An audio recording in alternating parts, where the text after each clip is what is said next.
ஓர் அறிவியலாளர், பொறியாளர், கண்டுபிடிப்பாளர், ஆசிரியர் மற்றும் அறிவியல் அறிஞர் ஆவார்.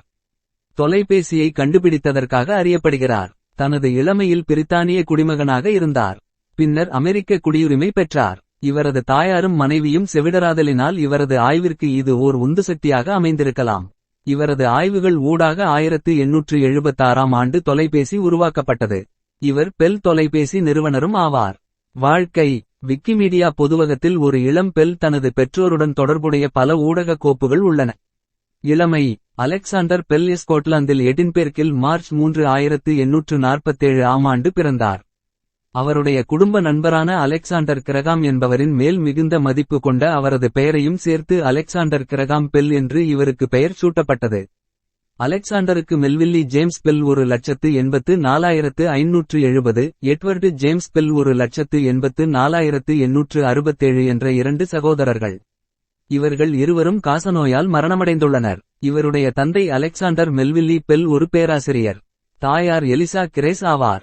லண்டனில் வசித்த அவருடைய தாத்தா டப்ளினில் உள்ள அவருடைய மாமா எடின்பெர்க்கில் உள்ள அவரது தந்தை அலெக்சாண்டர் மெல்வில்லி பெல் ஆகிய அனைவரும் பணிமுறையாக நாவன்மை ப்ரொஃபெஸ்ட் எலக்யூஷன்ஸ் வந்தனர்.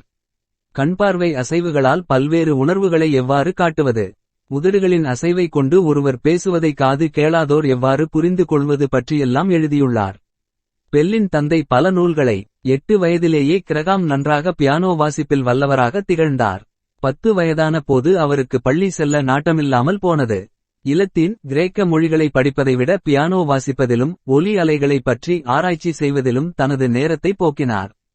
பேச்சை மின் ஒலியாக மாற்றும் ஆராய்ச்சியில் ஈடுபட்டிருந்தபோது வந்த காது கேளாத பெண்ணை விரும்பி அவளையே திருமணம் செய்து கொண்டார். பணிகள். கிரகாம் பெல்லின் குடும்பம் கனடாவிற்கு குடிபெயர்ந்தது. சபோஸ்டன் நகரில் வசித்த போது காது கேளாதோர் பள்ளி ஆசிரியர்களுக்கு பயிற்சி தருவதற்காக பெல் ஒரு பள்ளிக்கூட்டத்தை ஏற்படுத்தினார். அதில் பேச்சுமுறை பற்றிய அடிப்படைகளை கற்பித்தர. அவரது ஆய்வுமுறை அறிவாற்றல் எங்கும் பரவியதால் பாஸ்டன் பல்கலைக்கழகம் பேச்சு அங்கவியல் பேராசிரியராக இவரை பணியில் அமர்த்தியது. ஆய்வு. பியானோவில் ஒலி எழுப்பி மின்சாரம் மூலமாக அந்த இசையை ஒரு குறிப்பிட்ட தொலைவுக்கு அனுப்பினார் பெல். தந்தி முறையில் வெறும் ஒலிகள் மட்டுமே அனுப்பப்பட்டன. பேச்சுகளையும் அந்த முறையில் அனுப்பலாமே என்று கிரகமுக்கு 18 வயதிலேயே தோன்றியது. அதனால் அந்த முயற்சிகளில் ஈடுபட்டார். அக்காலத்தில் மனிதனின் பேச்சொலிகளை ஓரிடத்திலிருந்து மற்றோரிடத்திற்கு தந்திகள் மூலம் அனுப்பப்பட்டு வந்தது. அந்த முறைகள் இவரது ஆராய்ச்சிக்கு மிகவும் உதவியாயிருந்தன. 1875 இல் இந்த முயற்சிகள் ஓரளவு வெற்றி பெற்றன. முதலில் தெளிவில்லாத பேச்சொலிகளை அனுப்ப முடிந்தது. 1876ஆம் ஆண்டு உலகின் முதல் தொலைபேசி. பேசியது பெல். அவருடைய உதவியாளர் வாட்சன் அவர்களிடம் பேசினார்.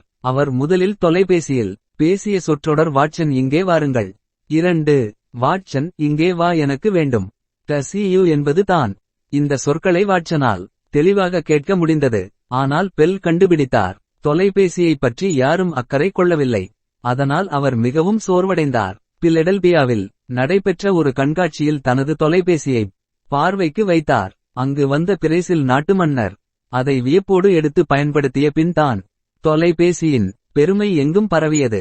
அமெரிக்காவில் உள்ள தனது மாமனாரின் உதவியுடன் 1876 மார்ச் 7ஆம் தேதி தொலைபேசிக்கான காப்புரிமையை பெற்ற 1877 இல் தன் உதவியாளர் வாட்சனுடன் சேர்ந்து பெல் தொலைபேசி கம்பெனி என்ற பெயரில் தொலைபேசி நிறுவனம் ஒன்றை நிறுவினார். தொலைபேசியை கண்டுபிடித்ததற்காக பிரெஞ்சு அரசு அவருக்கு வழங்கியது 50,000 பிராங்க் பரிசு தொகையை கொண்டு வோல்டா ஆய்வுச்சாலை வோல்டா லாபரேடரி என்ற பெயரில் ஓர் அமைப்பை நிறுவினார்.